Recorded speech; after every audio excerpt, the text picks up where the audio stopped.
Chapter 21. Georgia's Announcement. Sitting in the dark on the pink wicker couch with colors perched on her finger, Amy was enjoying a quiet moment with her little friend. She had fed all the animals and birds on the hill, and Colors had once again tried to chase the others away. Now alone with her in the shadowy room, the happy bird flew up to Amy's shoulder and rubbed his head against her neck. He was completely affectionate, making soft chirping noises. "It's hard to share your best friends," Amy empathized sadly. "I understand, Colors. I know how you feel. You just want me all to yourself." Colors nibbled at her hair. With one finger, Amy stroked the downy feathers on the top of his head. "It's hard for you to believe that I can love you and Fredo and all the deer and—" At that moment, Amy's housemates came running up to the house noisily. Colors flew out of the window. "I have something to tell everyone," Georgia said, her voice bursting with happiness as she opened the door and rushed into the dim mansion. With plenty of giggling, Lily, Santa, and Dia followed her in. Looking up, Amy saw their dark outlines in the doorway and wondered what exciting news Georgia had to tell. All the girls gathered in the unlit living room, feeling their way over to sit on the big white, cozy rug. "So," Georgia began earnestly, "I've been doing a lot of thinking lately, and I've decided that of all the nice guys in paradise, I love Zahir the best." The other girls clapped and cheered. Amy felt paralyzed. "Wonderful!" Santa shouted, jumping up. Clapping her hands and stamping her feet, she announced, "You have your man." "Zahir might be rather serious," Georgia smiled, "but he's such a great friend, and he knows so much about music. I love composing songs with him." With a sudden dry mouth and pain in her chest, Amy was stunned.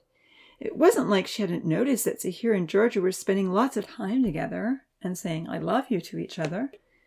Things hadn't worked out for her with Damien, and now her old friend had been chosen by someone else. Suddenly, she realized Zahir was a very close second choice. "Any other new likes?" Santa asked. "Zahir now belongs to Georgia," she said firmly. "Is there anyone else ready to declare who they love?" "I'm sure Vanitha has a new like," Lily giggled. "But she's not here to say anything." With sympathy, the petite girl added, "It's too bad your claim didn't work out, Amy. I feel sorry for you." In the hazy darkness, Amy could see that everyone was looking at her. Standing up unhappily, she said, "Good night, everyone." As tears welled up in her eyes, she felt her way over to the stairs. Running up to her room, Amy closed the door and dove into bed. She piled her pillows up on her head and cried quietly. "It's not fair," she thought. "All my choices are gone. How can this happen so quickly?" Whether she liked it or not, Amy knew they had made a rule, and she had foolishly agreed to it. She knew that Santa, her best friend, was determined to make everyone abide by it. The full impact dawned on Amy. "Now I can't even talk to Zahir on his own," she thought, horrified, sitting up in her bed. She had been waiting for a private opportunity to ask if he was okay, and that opportunity had never come. Weeks had gone by, and Zahir had always been with someone else, or she had. "Oh, why did I agree to this?" she asked herself as tears poured down her face. "Now I can't tell Zahir I love him or give him a hug if he's sad." Flopping down again, Amy cried miserably. Losing a choice made that choice much more desirable. There was a knock on her door. It was a familiar 5-beat knock that always meant Santa wanted to talk. "Come in," Amy mumbled, wiping the tears from her face. Santa opened the door and slowly made her way over in the dark. "Are you okay?" she whispered, sitting down on her bed. "It sounds like you're crying." Amy looked up. It was hard to see Santa in the darkness, but she could make out a soft outline. "Are you upset that Georgia has claimed Zahir?" her friend asked anxiously. "I thought you loved Damien." Not knowing what to say, Amy sobbed. "I don't know who I love the best, but Zahir was always one of my special friends, and now he can't be." "That's true," Santa agreed compassionately. "But Amy, it's only fair that we each get to claim one guy, and then he belongs to us. You should go back to surfing and reclaim Damien before anyone else does." "But I'm not a surfer," Amy protested miserably. "And what's the use of claiming someone who would rather be with someone else? That didn't last more than a day." Santa rubbed her back kindly, but the tone of her voice was one of gentle rebuke. "If you tried harder and didn't give up so easily, Maybe Damien would still want to be with you.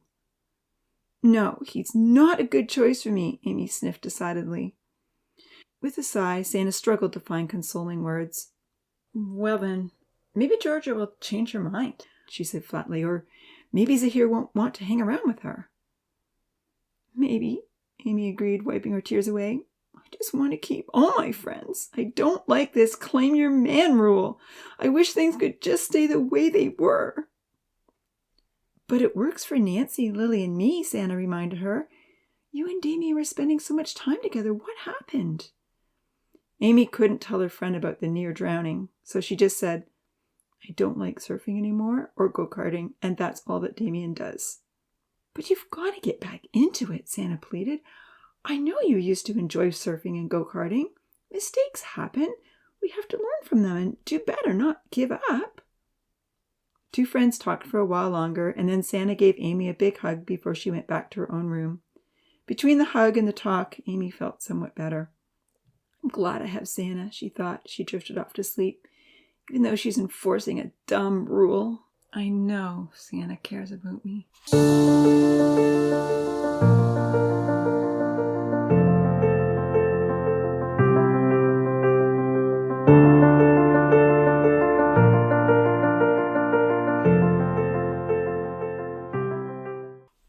Chapter 22. Something Sweet. As much as she disliked the girls' rule, Amy tried to do the right thing. As her friends paired off and were frequently seen holding hands together, she found herself drawn to the farmland and the kitchen. Ever since she had taken on the task of preparing dinners, she had been seeing a lot of the farmers and storekeepers. They and the animals were becoming her new best friends. Santa was generally out every afternoon in the vegetable garden once her surfing lesson was over. Kenzie, Vahid, Charlie, and Bojo the beagle were often around. The gardens and orchard were in full production, and Tina and Yuyan had taken on the task of looking after the flowers when they weren't doing manicures or fixing minor cuts and scratches. Occasionally, Odin and Ponzi brought them piles of dirt in their carry carts, which the orchard girls were using to make new raised gardens in the center of their front yard. The Spider Heroes had recently decided that dirt was their favorite trading commodity. For every pile of soil that was delivered, they could each earn their daily meals. Lily tended to follow Ponzi around wherever he went, which meant that she spent a lot of her time in the North Forest near the train tracks. Occasionally, Amy heard her slip out of the house in the middle of the night. Often, Lily was very tired in the morning. Damien was always hanging out with the Beach Boys or Venitha. Venitha and Santa were now surfing on the big waves and doing well.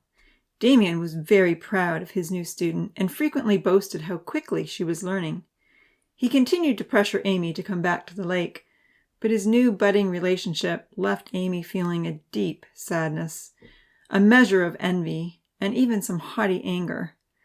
Had the handsome young surfer remained her most special friend, perhaps she may have been convinced to get back on the board. And sadly, the whoosh label that he often directed her way didn't encourage her to overcome her fears. It only convinced her that she never would. One day, after helping Dia carry some new, beautiful bolts of material to the mansion, Amy showed up later than usual to get the vegetables. She had a few samples of brightly colored cloth to show Santa, knowing her friend would love them. Charlie was picking tomatoes alone. Where's Santa? Amy asked. Surfing, Charlie muttered. Oh, she's having a long lesson. Every day, Charlie remarked, sounding unenthusiastic. It's her favorite thing to do now, he sighed. It was fun to surf, Amy recalled wistfully, even if it is rather dangerous. I don't mind her having fun, Charlie tried to explain. It's just, I think she'd rather be with Lima than with me. Oh, Amy said in surprise, noticing the hurt look in his eyes. She's never said that to me. Shaking his head, Charlie changed the subject. Hey, I found something extra special for you and Nancy to use, he told her. Follow me. Amy was curious. She followed Charlie toward the chicken shed. I kept seeing bees going in and out from under the roof, Charlie explained. But I've been stung a few times, so I didn't want to bother them. Cringing, Amy looked around, hoping there weren't any other bees looking for someone to sting. Don't worry, Charlie laughed. Bees never last long in paradise. After about a month, they die, and then new ones are sent in on the drain. Really? Every month? Amy questioned. Yes, bees, fireflies, and butterflies don't last long.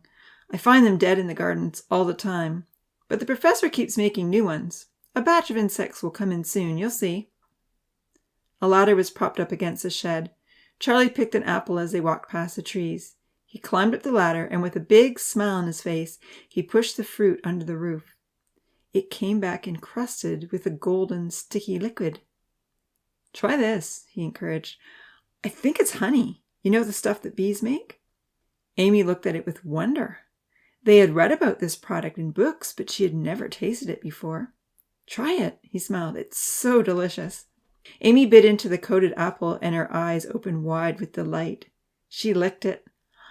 That is so amazing," she agreed. "Do you think you could bake something with this?" "Oh, yes," Amy replied. "I'll try something today." "Then we'll need something to put it in." "Vinitha's pots," Amy called out. "I'll go trade her for one." "Here, take these apples," Charlie offered, handing them to Amy as he pulled them off the tree. "I know Vinitha loves apples."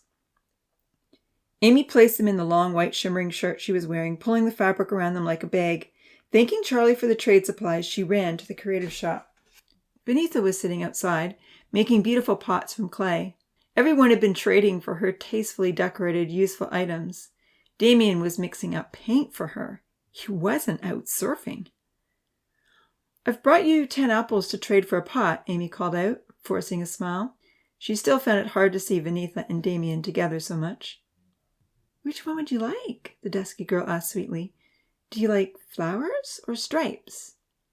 "How about this one?" Damien offered, holding up a pot with geometric designs. "I painted it all by myself. Well, with a little help from my teacher," he said, smiling at Vinitha. "It was completely your design," she smiled back. The size was perfect. "Looks great," Amy said flatly, plunking the apples down on the table. All the loving looks between Damien and Vinitha were driving her crazy. She wanted to get away fast. Damien grinned. "My first customer," he bragged. Amy accepted the pot, and without another word, she ran back to the farmland. It took quite a while for Charlie and Amy to get all the sticky chunks of white, waxy honeycomb out from under the roof. It was loaded with drippy amber syrup. Amy held up the pot while Charlie used a broken building board to scoop it out. About halfway through, Colors swooped down to investigate the operation. He pecked at the sticky syrup and instantly fell in love. Amy had to run to pick a big leaf out of the garden to cover the pot. Her brightly colored lorikeet squawked noisily. He was not happy to be shut out. All the salad supplies had been faithfully loaded into the carry cart before Santa had gone to her lesson. A few ripe zucchinis lay on top. The delicious honeycomb was very heavy, so Charlie put the pot in his own carry cart and went with Amy to take everything to the store.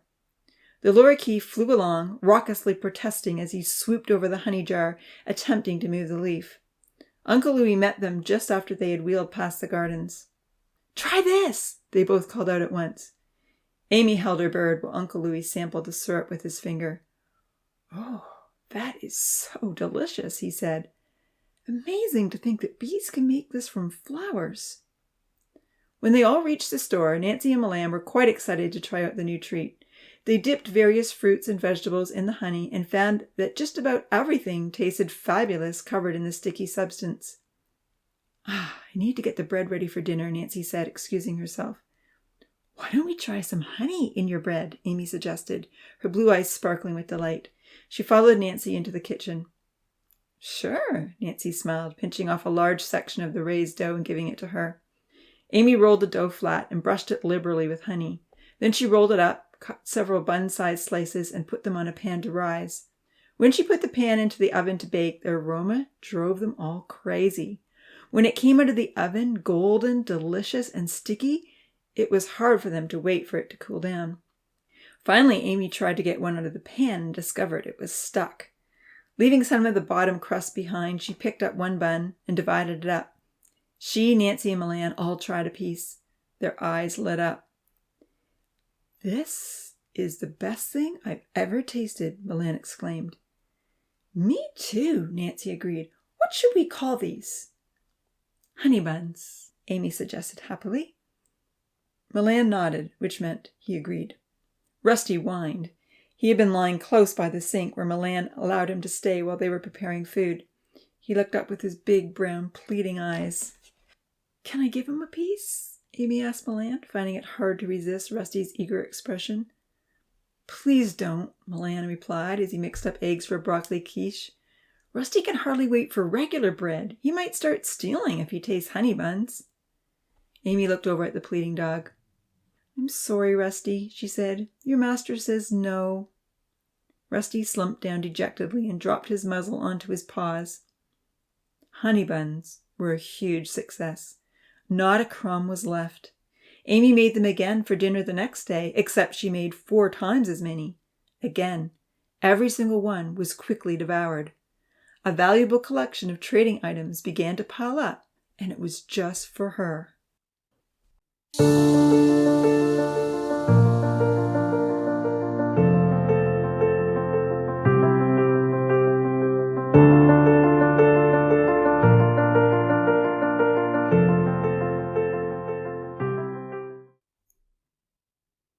Chapter 24. Soaring. Almost everyone rushed off after dinner to race on Rose's Hill. As usual, the Tinies wanted to enjoy their evening before the sun went down.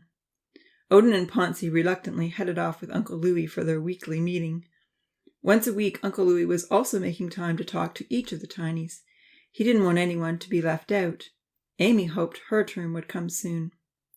Picking up the handles of her carry cart full of veggies and fruit scraps for the animals, Amy headed to the clearing with Charlie and Santa. She was delighted to have friends along. They were all on an exciting mission, hoping to see the Luna Moth or one of the butterflies. It had been weeks since the solar lights had been used. Amy found the switch and stomped on the large button to turn them on. Each little arch light along the copper wire lit up in the darkness. An instant glow brightened the whole hill and was visible all across Paradise. Laying a blanket on the ground, the young people made themselves comfortable. As they fed the animals, they chatted about honey buns and salads, soups and quiche, and ways to make them better. After a while, they began wondering if the moth would ever appear. "What will we do if it comes?" Santa questioned. "Just watch it."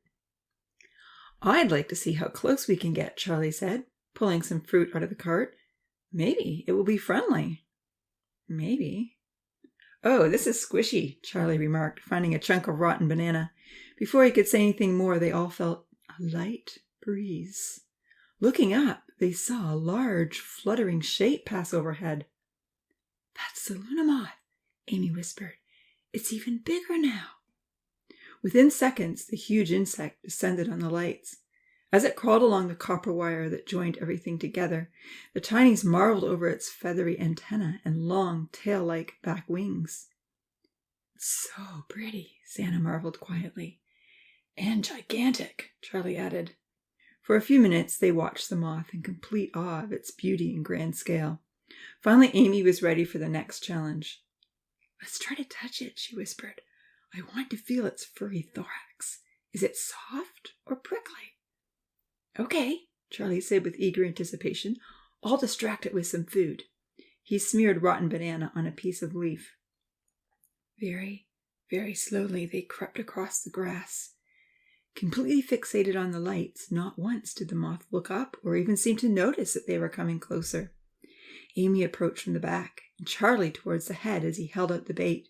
Santa came in from the side. Soon they were close enough to reach the wings. Still, the moth took no notice of the banana bait, but fluttered slightly and stayed on the wire.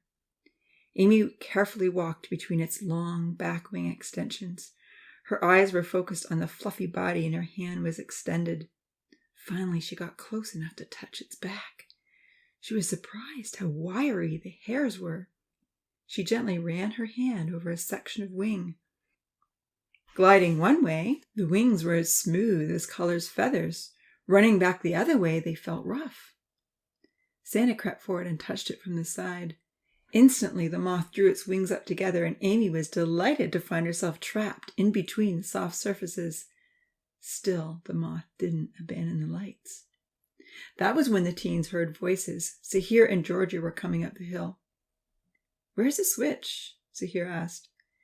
"Just by that tree," they heard Georgia reply. "It's too bad that the Beach Boys hate the lights. I think they are so pretty." "It sure is nice to have them on when we're walking home." They could hear Zahir and Georgia searching for the switch. With a flutter, the moth moved slightly forward and opened its wings again. Amy moved forward with it. She touched the hair on the thorax again, enthralled by the sensation. Overhearing the discussion about turning off the light, she looked up at Charlie anxiously.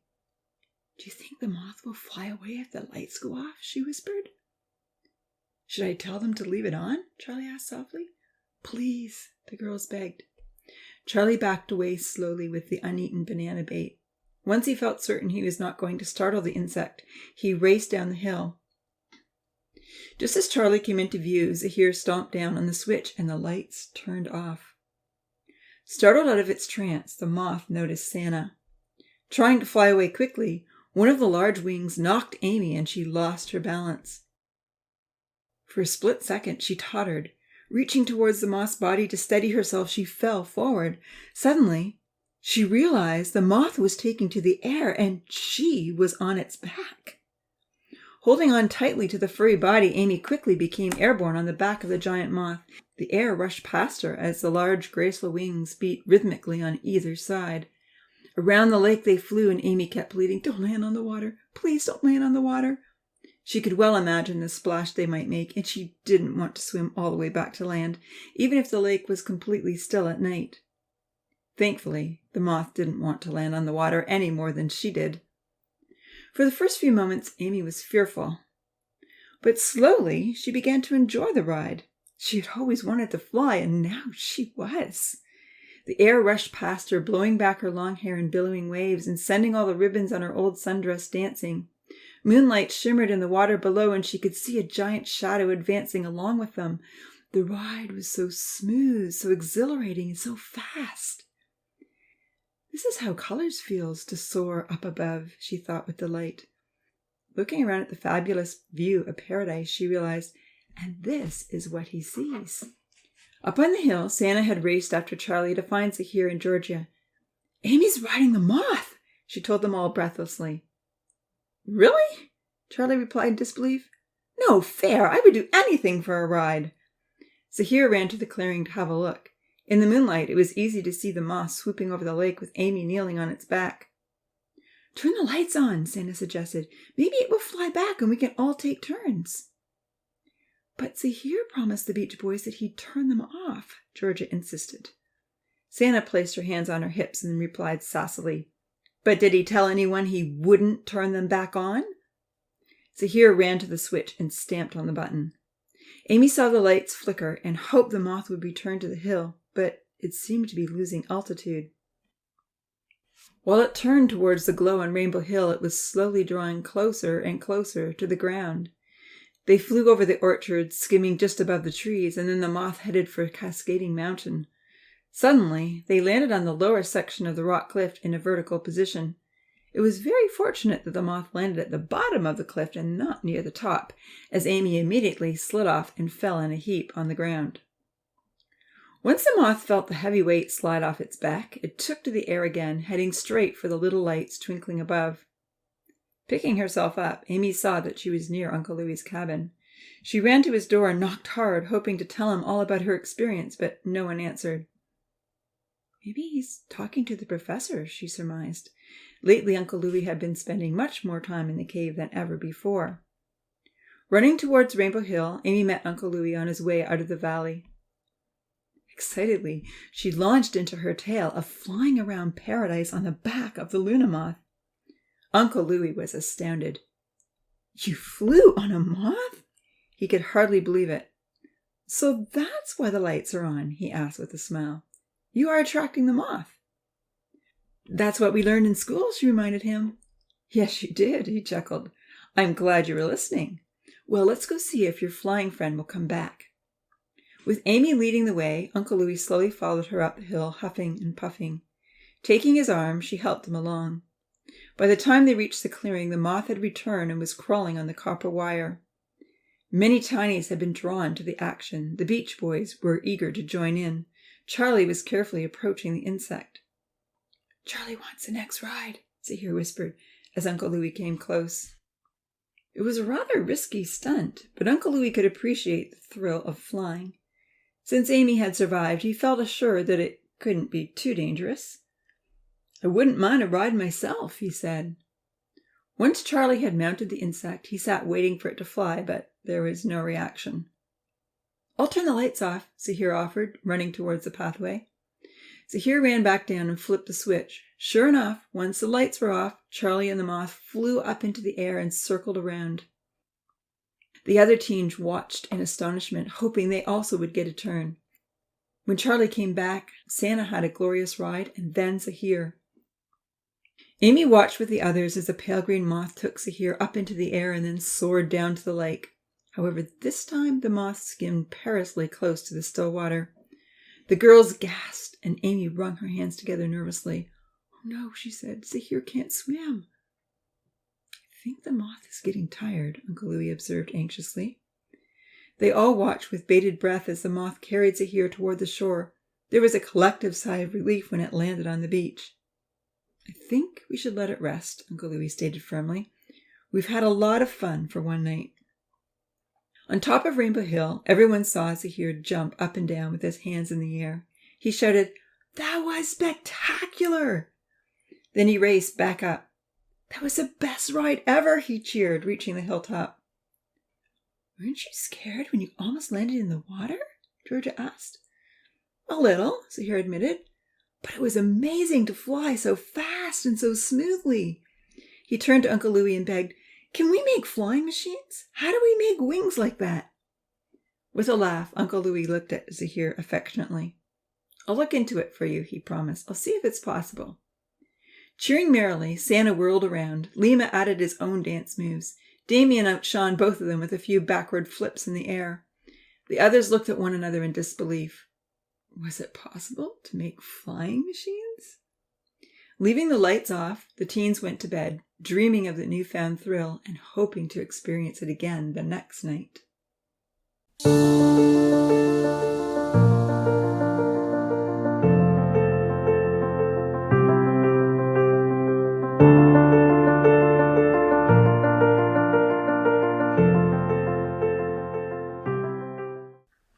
Chapter 25. A Mystery. "What happened to the butterflies and moths?" the professor called out to Evan. They had arrived early before classes that morning to make sure everything was okay. An evening conference at the biome had kept them from physically checking on the dome for the last 12 hours. "They are life-size," Evan replied, astounded, seeing large, colorful insects scattered all over the farmland. "That Luna Moth floating in the water looks wider than my hand span." "Salors, and they look dead," the professor exclaimed. "We sent them in only yesterday morning. Don't they usually last a few days?" "Not much more than that," Evan agreed, "but one day is exceptionally brief." "So they grew to full size, and they only lasted one day," the professor pondered thoughtfully. "Yet we hypothesized that if it was possible for the DNA to revert back to its natural state, it would slow down the aging process." "That blows our hypothesis," Evan nodded. Then he considered, unless there is another reason they died so quickly. Noticing one of the butterflies was still fluttering, Evan pointed it out. "Look over by the store. That one is still moving." "It looks like it might be having convulsions," the professor said, squinting his eyes. They both walked to the east side where they could peer into the orchards and have a closer view of the store. Indeed, the blue morpho butterfly was twitching uncontrollably. At that moment, Nancy came out of the store. She was devastated to see the quivering butterfly and began to cry when she looked around. Giant insects lay dead all over paradise.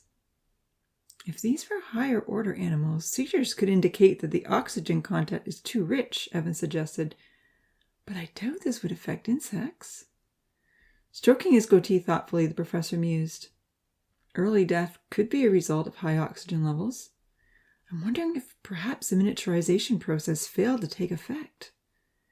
Nancy ran over to Uncle Louie's cabin. The researchers watched as she pounded on his door, sobbing. When he answered, she begged him to come help the dying blue butterfly. "Oh, no," Uncle Louie exclaimed as he stepped outside and took in the sad scene. He ran over to the quivering insect. The researchers watched as he brought the butterfly some water and tried to get it to drink. When no response came from the pitiful creature, he and Nancy turned and began looking to see if they could help any others. Amy came wandering down from Rainbow Hill with colors on her shoulder. 3 deer were following her through the forest. As soon as she came to the beach and saw the beautiful Luna Moth in the water, she burst out, "Not the Luna Moth! Oh no, it can't be dead! Did we kill it?" In tears, she began running to the farmland where she met Uncle Louie and Nancy. "We shouldn't have been riding it," she wailed.